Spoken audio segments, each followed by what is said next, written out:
It's time for audience questions. Joining me today, not only Lewis, you will hear his insights into the real world, culture, social issues, and entertainment and everything else, but we also have Rachel Gordon here, and I'm here as well. First question is from Who cares Karina. about that? Karina says, are you guys on regular sleep schedules? Do you go to bed or wake up way later on weekends? How do you fix a messed up sleep schedule? Have your sleep schedules or durations changed drastically as you've gotten older? There's a lot here.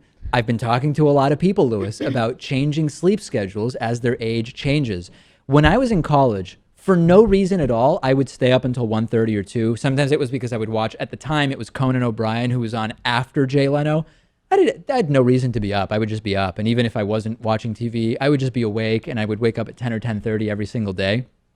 Over time, I found naturally I'm going to bed earlier and I'm waking up earlier. I wake up between 7:30 and 7:45 every day. I like to be able to just hang, read for a little while, make my cappuccino, destroy the kitchen, which I then have to, start fixing things. Everything's leaking. I need a lot of time in the morning for this type of thing. But yeah, I find that my schedule has gotten earlier. I also am rarely sleeping. I mean, maybe once a week I might sleep 8.5 or 9 hours, but basically I'm getting 7 3/4 to 8 hours of sleep. And my schedule is different on the weekend. I'll usually go to bed a few hours later and get up like an hour or two later, but I'm not even able to sleep in. Like when I was in college, if I went to bed late one day, I could just sleep until noon and I'd be all good. I wouldn't lose any time of sleep.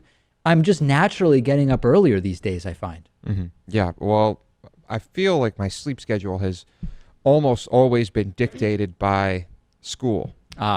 And I used to sleep more. The older you get, the less you sleep. That's just a scientific fact. Thank you. And I used to sleep longer than Dave. I would sleep a lot, and there was a long period of time where I would wake up at 11. Sure. Go to bed at 12 or 1. Wake up at 11. This was 9-10 hours of sleep. I liked a good 10 hours. I can't do that anymore, and I've been getting up at 8 o'clock for some time now. Yeah. Even on the weekends, or if I sleep in late, no matter what happens, I wake up at 8. Yeah. And I like to get at least 8 hours of sleep. I find that I'm usually going to bed around 12. I can deal with 7 hours. Thank you. 9, sometimes I do 9. Yeah. Rachel? Yeah, I try and keep a pretty consistent sleep schedule. I've just seen countless studies about higher mortality rates for those who are doing overnight shifts in a hospital, things of that nature. So I try and keep it pretty consistent, going to bed early, waking up early. But I mean, again, it varies a little bit on the weekend. If I'm going out with a friend, I'm going to go to bed a little bit later, wake up a little bit later. But I think as long as you keep it somewhat consistent, you'll be good. What is everyone's strategy for adjusting a messed up sleep schedule? Now, for me, I find that if I have a 2-day weekend, if I go to bed later and wake up later Friday and Saturday, I'll have a little trouble falling asleep on Sunday night. If it's a 3-day weekend and I have 3 days in a row of waking up later, I'm in pretty rough shape on the Monday night. If it's a Monday holiday or whatever, I have not figured out any good way to deal with that. Yes, it's not easy to deal with.